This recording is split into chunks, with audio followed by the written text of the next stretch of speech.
नमस्कार, KTV news में आपका स्वागत है। मैं हूं स्तुति और आइए एक नजर डालते हैं शहर की प्रमुख सुर्खियों पर।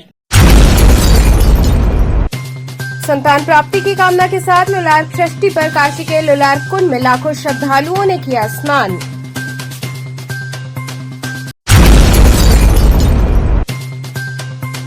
BHO सुपर स्पेशलिटी सेंटर में तैनात बाउंसर्स ने पत्रकार से की मारपीट, FIR हुई दर्ज।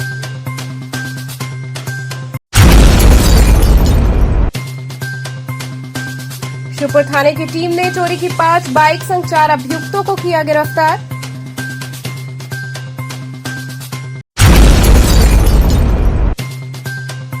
और लक्सा लक्ष्मी कुंड पर शुक्रवार से 16 दिवसीय सोरैया मेले का होगा शुभारंभ।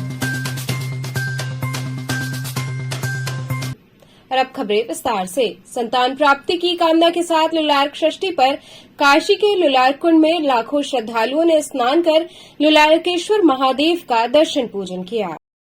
संतान और आरोग्य की कामना से श्रद्धालुओं ने लुलार्क षष्ठी पर लुलार्क कुंड में डुबकी लगाई। लाखों की संख्या में पहुंचे श्रद्धालुओं ने कुंड में स्नान किया। स्नान हेतु बुधवार दोपहर से ही पूर्वांचल समेत देश भर के राज्यों से श्रद्धालुओं के पहुंचने का सिलसिला शुरू हो गया था। गुरुवार ब्रह्म मुहूर्त से ही लुलार्क कुंड पर स्नान चल रहा है। बुधवार को 11 बजे के बाद षष्ठी तिथि आरंभ होते ही श्रद्धालुओं ने लुलार्क कुंड में स्नान शुरू कर दिया। भगवान आदित्य की कृपा के लिए श्रद्धालुओं ने कुंड में डुबकी लगाई और संतति की कामना की। बुधवार देर शाम तक 20,000 से अधिक लोगों ने लुलार्क कुंड में स्नान किया। वहीं दूसरी तरफ उदयातिथि के स्नान के लिए श्रद्धालुओं का पहुंचने का सिलसिला भी जारी था। कुंड से लेकर गली और सड़क तक श्रद्धालु स्नान के लिए कतारबद्ध हो गए थे। शाम होते होते एक कतार सोनारपुरा से आगे तो दूसरी कतार गंगा घाट की तरफ बढ़ चली थी। घाटों पर ही श्रद्धालुओं ने चूल्हा जलाकर भोजन की तैयारियां भी शुरू कर दी थी। स्थानीय लोगों ने भी श्रद्धालुओं की सुविधा के लिए अपने अपने घरों के दरवाजे खोल दिए। किसी ने पानी का इंतजाम किया तो किसी ने चाय का। श्रद्धालुओं की कतार के कारण 80 और भदैनी की गलियों में भी जाम जैसी स्थिति रही। लुलार्केश्वर महादेव मंदिर के महंत रमेश पांडे ने बताया कि लुलार्क कुंड में स्नान के बाद लुलार्केश्वर महादेव की पूजा का विधान है। ये विश्व का इकलौता शिवलिंग है जिसका अर्घा पूरब मुखी है। मान्यता है कि भगवान सूर्य ने तपस्या के बाद स्वयं इस शिवलिंग को यहाँ स्थापित किया था। यहाँ की गई पूजा सूर्य भगवान को पहुंचती है, लेकिन उसका फल उन्हें महादेव देते हैं।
महाराज जी, आज किस तरह का दर्शन पूजन चल रहा है? आज बहुत अच्छा दर्शन पूजन चल रहा है।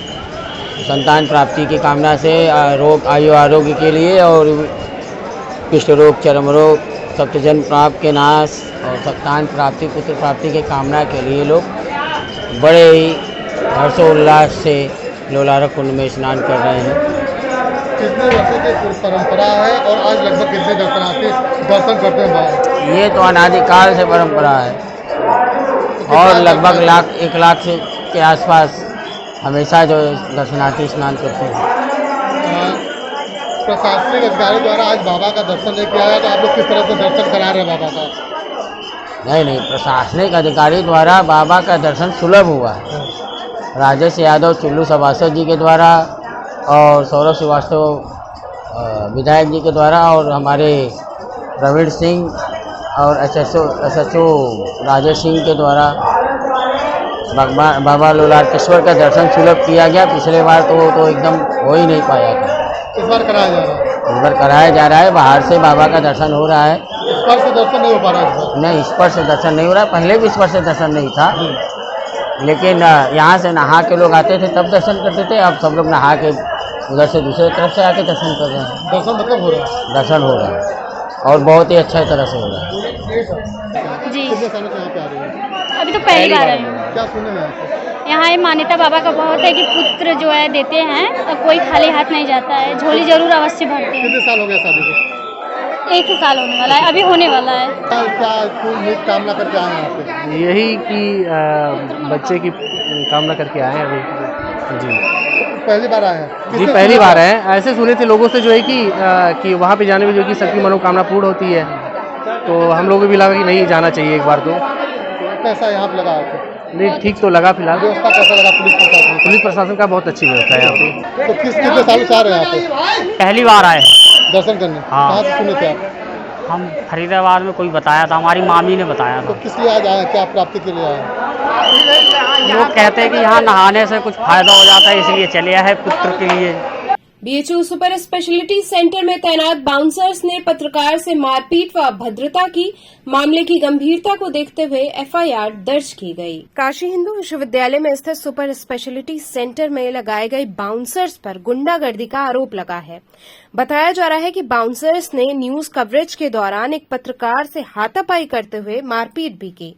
जानकारी के अनुसार बाउंसर द्वारा मरीज को दिखाने आए परिजनों के साथ धक्का मुक्की की जा रही थी, जिसका वीडियो पत्रकार द्वारा बनाया जा रहा था।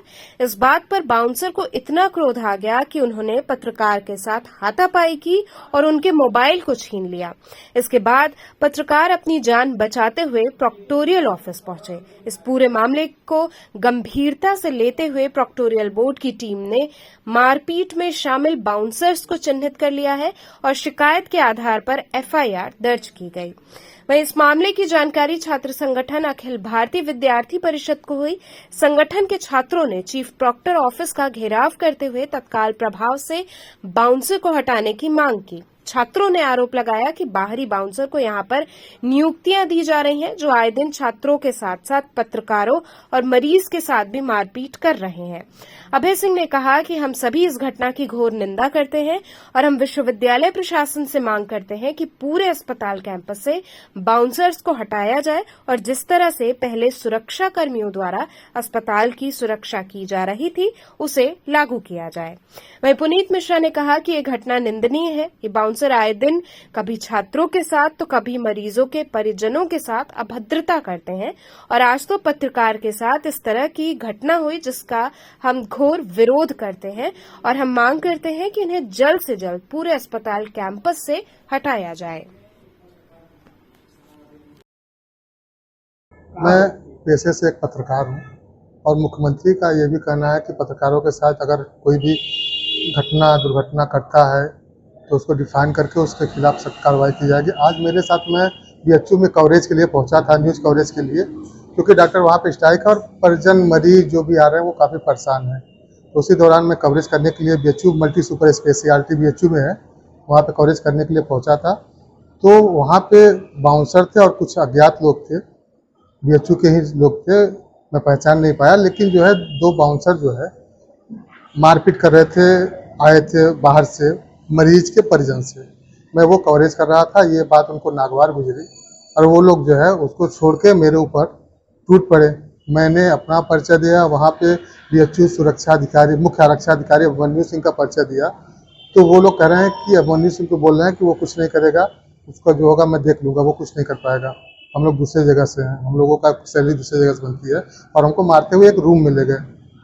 रूम में ले जाते इस वक्त जो दरवाजे का चौखट होता है तो वो लोग हमको मार दिए थे आँख पे, तो मैं कुछ समझ नहीं पाया और मुझे उस समय अंधेरा टाइप का कुछ समझ नहीं पाया। मेरे 2 हाथ पकड़ के दोनों हाथ बाउंसर खींचते हुए लेके जा रहे थे, काफ़ी दूर तक घसीट के ले गए। उसके बाद मेरा पैर जो है चौखट से लड़ा, मैं गिर गया रूम के अंदर। उसके बाद वो लोग और अंदर खींच के दरवाज़ा बंद कर दिए और अंदर ले जाके हमारे साथ बुरी तरह से मारे पीटे हैं, काफ़ी गंभीर चोटें आई हैं। यहाँ तक कि जो है कह रहे थे कि मेरी काफ़ी ऊपरी पकड़ है, तो पैसे से यहाँ पे सब कुछ बिकता है।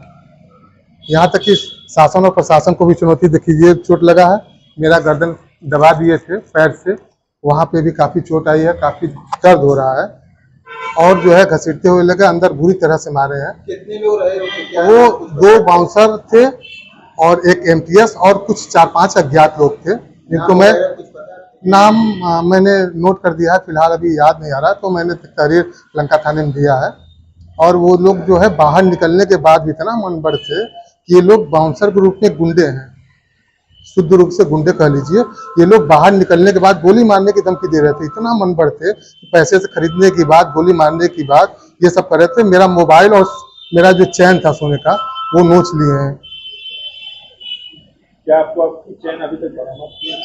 नहीं, अभी तो मैं तहरीर देने आया हूँ प्रथम दृष्टया, और मैं अर्ध बेहोशी मारपीट के इतना हमको मारे कि मैं अर्ध बेहोशी की हालत में चला गया था। कैसे मैं जान बचा के मुख्य आरक्षक अधिकारी कार्यालय पहुंचा हूँ। उसके बाद भी ये लोग कुछ दूर तक संभवतः हमारा पीछा किए और जो है मुख्य आरक्षक अधिकारी के साथ वहाँ पे एसएचओ भी बैठे थे। दोनों लोगों से मैंने अपनी आप बीती पहले मौखिक रूप से शिकायत कर दिया था। उसके बाद मैं लिखित तहरीर देने लंका थाने आया हूँ। प्रशासन से आप क्या मांग करते हैं? मैं यही कहना चाहता हूं कि जिस तरह से मुख्यमंत्री योगी आदित्यनाथ पत्रकारों के लिए सुरक्षा की बात करते हैं, तो वो सुरक्षा मुहैया कराया जाए और इन लोगों को पकड़ के, ऐसे गुंडों को पकड़ के और इनके ऊपर सख्त कार्रवाई करते हुए इनके ऊपर जितना भी धाराएं लगा के इनको जेल भेजना चाहिए। तब से विश्वविद्यालय की ये अस्पताल की व्यवस्था और भी चरमरा गई है। पहले तो विश्वविद्यालय की अस्पताल चिकित्सकीय व्यवस्थाएं खराब थी, अब तो प्रशासनिक व्यवस्था भी, सुरक्षा व्यवस्था भी गर्त में जाती जा रही है। बाउंसर के नाम पर विश्वविद्यालय प्रशासन ने सरकारी पैसों पर गुंडे पाले हुए हैं, जिनका कोई काम नहीं है। कभी विद्यार्थियों से बदतमीजी करते हैं, कभी तीमारदारों से करते हैं, और आज तो एक कदम आगे बढ़ के अपने इस देश के लोकतंत्र के चौथे स्तंभ पत्रकारों से भी उन्होंने बदतमीजी की, उनके साथ हाथापाई की। तो यह तो पूर्ण रूप से बहुत ही शर्मनाक घटना है। और उसके बावजूद विश्वविद्यालय प्रशासन हर बार हर घटना में इन गुंडों का, ये जो किराए के गुंडे इनको कहा जाए, बाउंसरों के किराए गुंडे ही हैं, जिनका ना तो कोई शैक्षणिक भविष्य है, ना आने वाले समय वो किसी एक सभ्य भविष्य की तरफ बढ़ते। उनका काम ही ये है कि वो मारपीट करें, वो मारपीट करके विद्यार्थियों के साथ, ईमानदारों के साथ, और उन जो अस्पताल का सच दिखा उसका मुंह बंद करें। तो इसलिए उनको यहाँ पाल के रखा गया। इसका हम बहुत सख्त विरोध करते हैं और विद्यार्थियों में तो आक्रोश इस चीज़ को लेकर है ही, और पत्रकारों के साथ अगर इस प्रकार की घटना हो रही है तो ये बहुत ही शर्मनाक है।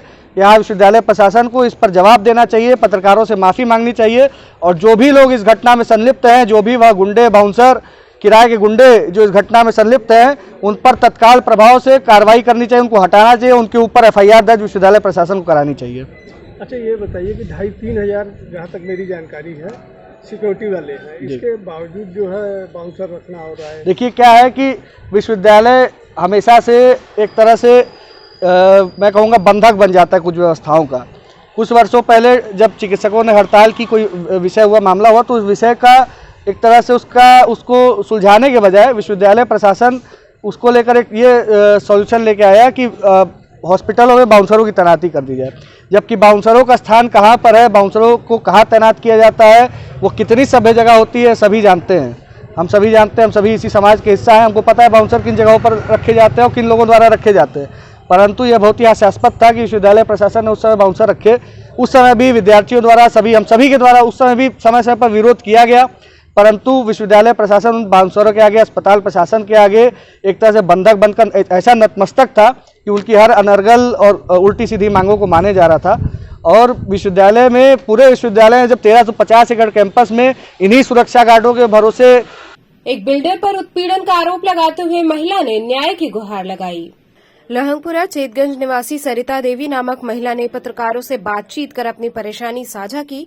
उन्होंने बताया कि उनके पति की मृत्यु हो चुकी है और वो फ्लैट नंबर 101 लहंगपुरा चेतगंज की निवासिनी है। पति की मृत्यु के बाद वर्ष 2019 में अपना घर उन्होंने बेचा था। उसके बाद उनकी मुलाकात एक बिल्डर से हुई थी। महिला ने बताया कि बिल्डर का नाम अतीक अहमद है। मेरी मुलाकात अतीक अहमद से घर खरीदने के बाबत हुई थी, पर अतीक अहमद ने मुझे अपना बिजनेस पार्टनर बनने को कहा और कहा कि मैं एक बिल्डर हूं और मेरा वाराणसी में ही एक बिल्डिंग का काम चल रहा है, आप उसमें मेरी पार्टनर बन जाइए। आप इस प्रोजेक्ट में 50 लाख रुपए लगाइए, मैं इसके बदले आपको इसी प्रोजेक्ट में से 3 फ्लैट दूंगा और 50 लाख रुपए भी अलग से दूंगा। अतीक अहमद की बातों पर विश्वास करके मैंने अतीक अहमद को 50 लाख रुपए दे दिया। फिर कुछ समय बीत जाने के बाद जब बिल्डिंग तैयार हो गई तो अतीक अहमद ने मुझे एक फ्लैट रहने को दिया, जिसका न तो उसने मुझे रजिस्ट्री की, न ही कहीं कोई पार्टनरशिप एग्रीमेंट कर रहा है। जब भी मैं उससे रजिस्ट्री के लिए कहती हूं तो वो उस बात को टाल देता था और उसके कुछ दिनों बाद उसने मेरा शारीरिक शोषण किया और मेरे ऊपर शादी करने का दबाव भी बनाने लगा। जब मैं शादी से मना करती तो वो मुझे और मेरे बच्चों को जान से मरवाने की धमकी देता था। मेरे द्वारा कई बार उपरोक्त घटना की शिकायत थाना चेतगंज की पुलिस से की गई, बावजूद इसके पुलिस द्वारा उसके ऊपर कोई भी कानूनी कार्रवाई नहीं की गई। घटना के बाबत मेरे द्वारा अपने अधिवक्ता के माध्यम से पुलिस आयुक्त के यहाँ भी शिकायत करने पर भी उनके विरुद्ध कोई भी कानूनी कार्रवाई नहीं हुई। उसके बाद मुझे मजबूरन न्यायालय की शरण में जाना पड़ा, जिसके बाद न्यायालय के आदेश से अतीक और उसके लड़के अमन अहमद और उसकी पत्नी के ऊपर थाना चेतगंज वाराणसी में भिन्न भिन्न आपराधिक धाराओं में मुकदमा पंजीकृत किया गया। उसके बाद से अतीक अहमद और उसके लड़के के द्वारा मेरे फ्लैट की बिजली काट दी गई है। आज मैं 3 महीने से बिना बिजली के घर में रह रही हूँ। बिल्डर अतीक अहमद एक खतरनाक जालसाज आदमी है। इसने मेरा सब कुछ लूट और हड़प लिया है। मुझे और मेरे बच्चों को कहीं का नहीं छोड़ा है। महिला ने पत्रकारों से रूबरू होते हुए न्याय की गुहार लगाई है।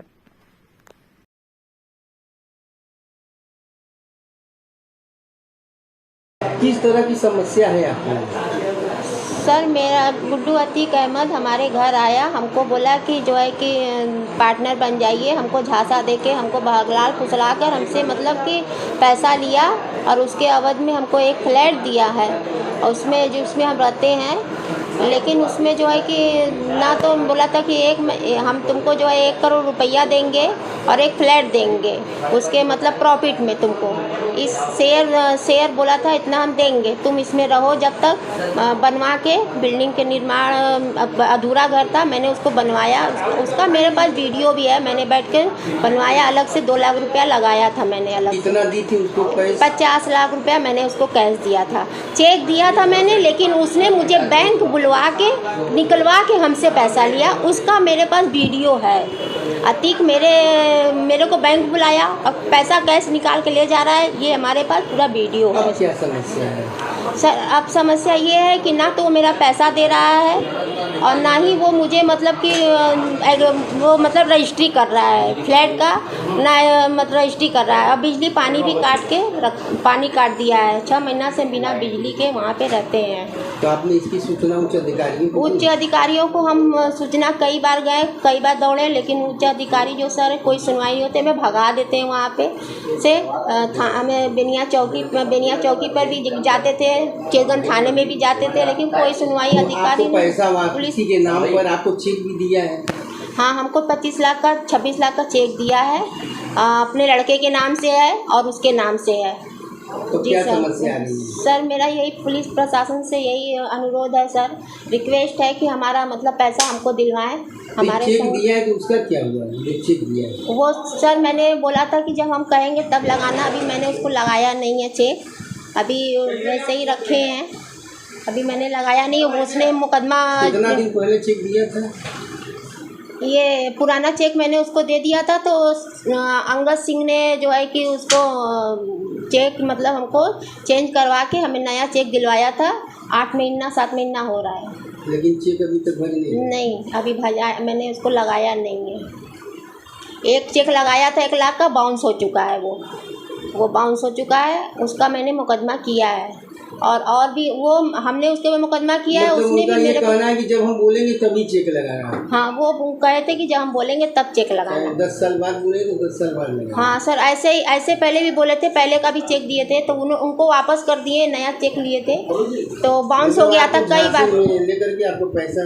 जी हाँ, नहीं, मेरी सुनवाई कुछ नहीं होती, हमको भगा देते हैं। पहले तो हमसे अच्छे से बोल के समझौता करवाते हैं उसके, और जो है कि वो अतीक अहमद को फ़ोन करके बताया जाता है कि ये तुम्हारे हैं, तो बोलते हैं कि सर फ़ोन पे बोलते हैं कि अतीक बोलता है कि आप समझ लीजिए, हम आपसे आके बाद में मिल लेंगे। ऐसे अतीक से बात होती है। बाकायदे उसको इज्जत दिया जाता है चौकी थाने पर, बाकायदे उसको। क्या करता हो? वो जो है कि ठेकेदार है।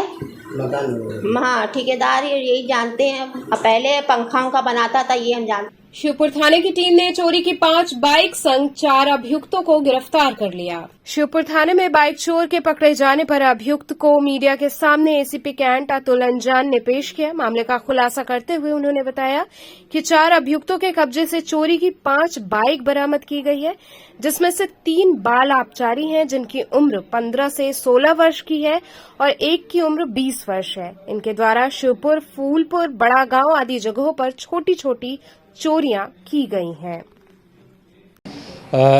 थाना शिवपुर में 4 अभियुक्तों से 5 बाइक बरामद हुई हैं, जिनमें से 3 बाल आबकारी हैं और एक जो अभियुक्त है उसका नाम है आलू उर्फ विशाल, जिसकी उम्र 20 वर्ष है। शेष अन्य की जो है 15 से 16 वर्ष उम्र है। ये शिवपुर, फूलपुर और बड़ा गांव से इस प्रकार की चोरियां करते हैं और इनसे जो है बाइक बरामद की गई है, जिसमें कि हमारी थाना शिवपुर की टीम, क्राइम टीम और विशेष जो है जो चौकी incharge central jail SI Rambalak और एसआई सत्यदेव जी का सराहनीय कार्य रहा है। इनके द्वारा जो है जो बाइकें चुराई गई हैं उनमें से 2 बाइकों के लिए जो है स्थानीय थाने पर मुकदमा भी पंजीकृत है। शेष 3 जो अन्य हैं उनको हम जानकारी प्राप्त करते हुए अभी कनेक्ट कराने का प्रयास किया जा रहा है। इसके बारे में पूछताछ में कुछ और भी जानकारी निकल के आई है कि सिर्फ बाइक चोरी करते थे कि या कुछ दुकानों वगैरह में, घरों में भी चोरी करते थे, कुछ तरह की जानकारी आई? जो अब तक की पूछताछ में यह तथ्य प्रकाश में आया है कि इनके द्वारा जो है छोटी छोटी चोरियाँ जो है बड़ा गाँव क्षेत्र में भी की गई हैं। जैसे कि 2 दुकानों से इन्होंने 30 रुपया, 60 रुपया या रेलवे ट्रैक के किनारे जो है कुछ चोरियाँ, छोटी छोटी चोरियाँ की गई हैं। इसके अलावा बड़ा गांव में भी इनके द्वारा एक घर में घुस के प्रयास किया गया था, हालांकि उनको कुछ मिला नहीं। तो इस प्रकार की छोटी छोटी चोरियां जो है इनके द्वारा की गई हैं, जिसके बारे में थाने पर सूचना नहीं दी गई क्योंकि छोटी चोरियां थी 30 रुपये 60 रुपये की। तो इस प्रकार के इनके द्वारा जो है छोटी छोटी चोरियां अन्य जगह पे भी की गई हैं। इन लोगों का कोई गिरोह है कि है, इसका कोई संरचना भी है कि लोग अपने आपस में? इस प्रकार का कोई तथ्य अभी तक प्रकाश में नहीं आया है। अब तक की पूछताछ में ये लगा है कि ये जो अपनी दैनिक जो आवश्यकताएं होती हैं उसी की पूर्ति के लिए इस प्रकार का कोई गिरोह या कोई सरगना, इस प्रकार का अभी तक कोई तथ्य प्रकाश में नहीं आया है। अभी तक का आपराधिक इतिहास भी इनके विरुद्ध कोई प्राप्त नहीं हो पाया है। यहाँ रुकेंगे एक छोटे से ब्रेक के लिए, आप बने रहिए केटीवी के साथ।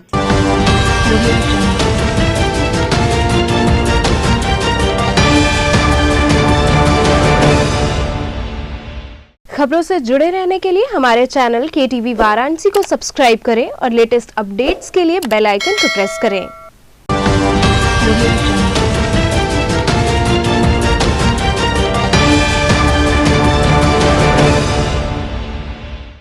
ब्रेक के बाद आपका स्वागत है।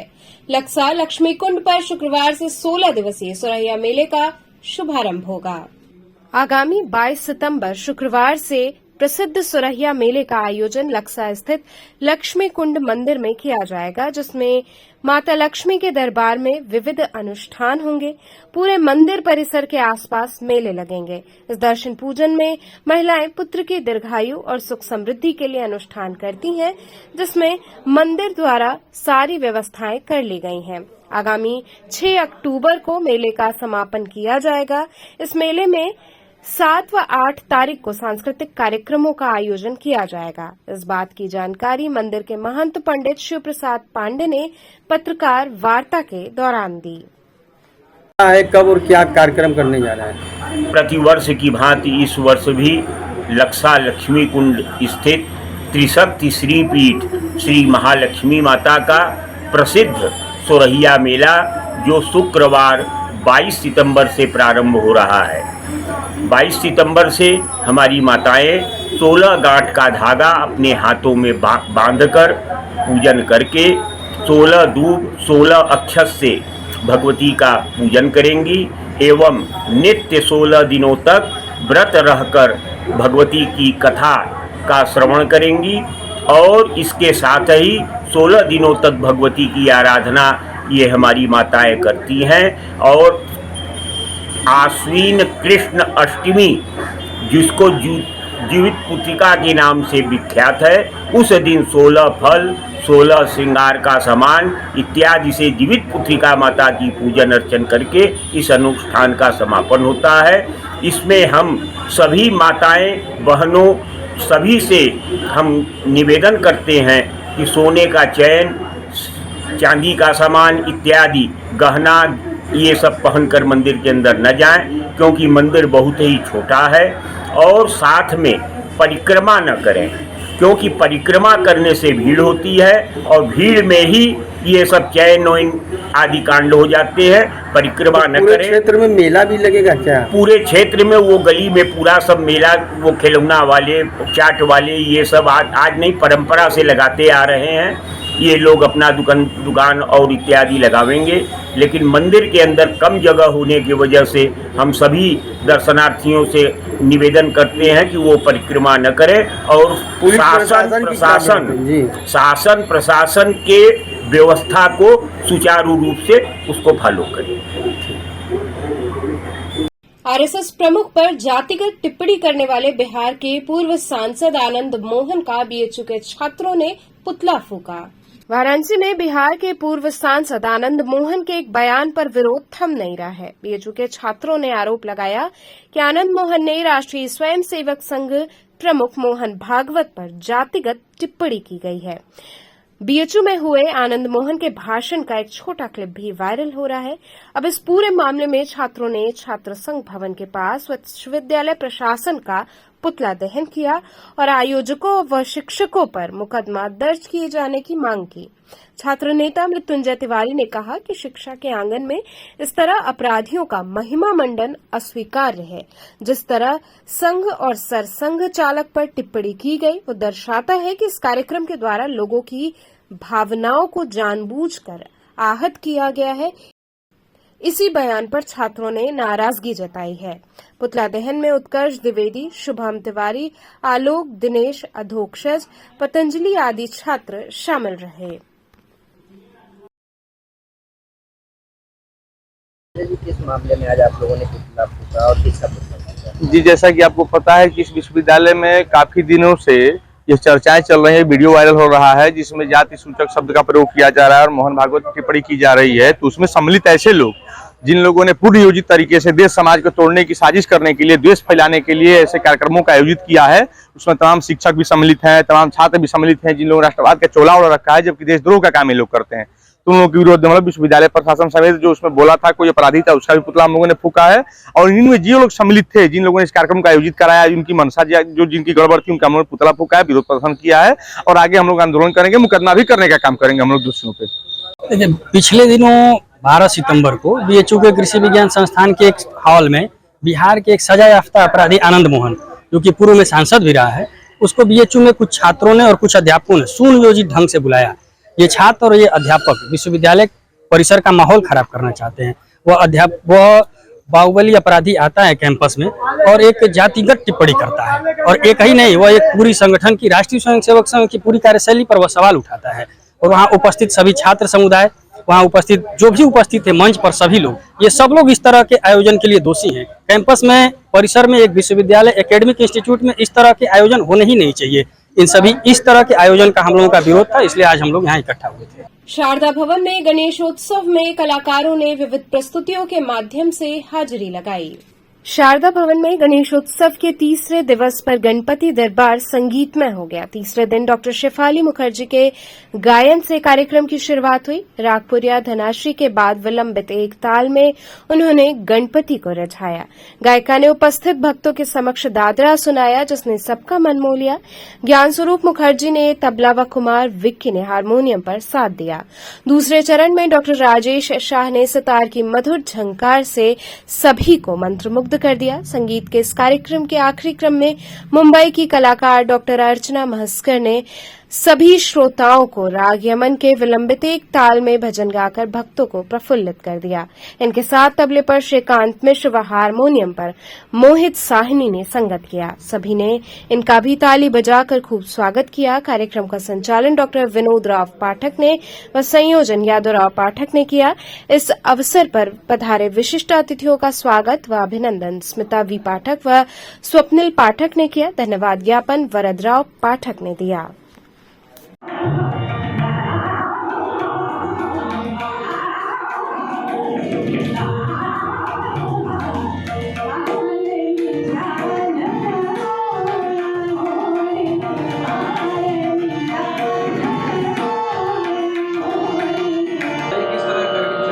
आज 95वें गणेशोत्सव के अवसर पर संगीत के कार्यक्रमों का शुभारंभ श्रीमती शेफाली मुखर्जी के गायन से हुआ है और उनका कार्यक्रम अभी चल रहा है। इसके पश्चात प्रोफेसर राजेश शाह जी का सितार वादन का कार्यक्रम निर्धारित है। तत्पश्चात डॉक्टर अर्चना मस्कर का गायन होगा। कितने दिन का कार्यक्रम है? ये 5 दिवसीय कार्यक्रम है हमारा। क्या उद्देश्य इस कार्यक्रम? अरे शास्त्र संवर्धन और शास्त्र संरक्षण ही इसका मुख्य उद्देश्य है। परंपरा का अनुपालन होना चाहिए। जो परंपरा 100 वर्षों से 95 वर्षों से चली आ रही है, उस परंपरा को आगे बढ़ाना ही शारदा भवन का उद्देश्य है। मां गंगा के जलस्तर में वृद्धि के चलते गंगा आरती स्थल दोबारा परिवर्तित किया गया। मां गंगा के जलस्तर में वृद्धि के चलते दूसरे दिन भी मां गंगा की आरती का स्थल बदलना पड़ा। गंगा सेवा निधि द्वारा दशाश्वमेध घाट पर होने वाली विश्व प्रसिद्ध मां गंगा की आरती दशाश्वमेध घाट की सीढ़ियों पर जल पुलिस के पास चौकियों पर संपन्न कराई गई। हालांकि गंगा आरती देखने हेतु काफी संख्या में लोगों की भीड़ रही। आपको बता दें कि गंगा का जलस्तर काफी नीचे चला गया था, लेकिन एक बार फिर गंगा के जलस्तर में बढ़ोतरी के चलते एहतियात के तौर पर गंगा आरती का स्थल परिवर्तित किया गया है।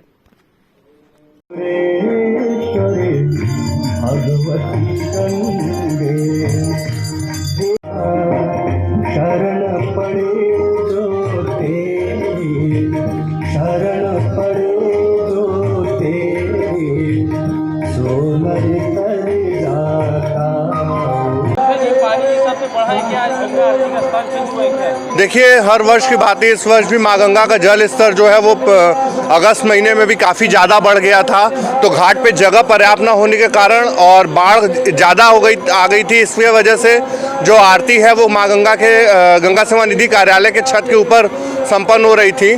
फिर पानी घटा तो आरती उसी तरीके से अपने निर्धारित स्थान से एक स्थान पीछे हो रही थी।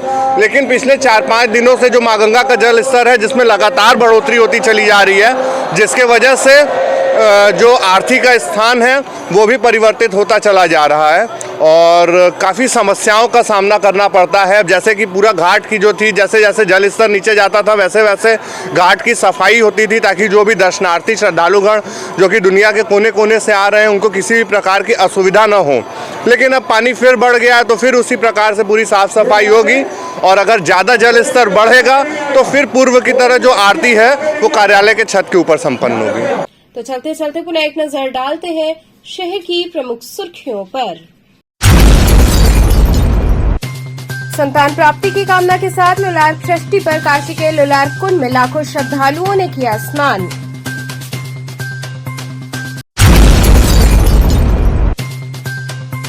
BHO सुपर स्पेशलिटी सेंटर में तैनात बाउंसर्स ने पत्रकार से की मारपीट, FIR हुई दर्ज।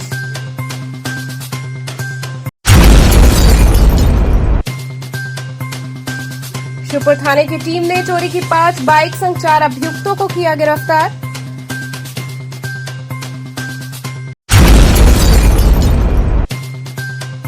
और लक्सा लक्ष्मी कुंड पर शुक्रवार से 16 दिवसीय सोरहिया मेले का होगा शुभारंभ। तो ये थे आज के समाचार। कल फिर होगी मुलाकात, तब तक के लिए नमस्कार।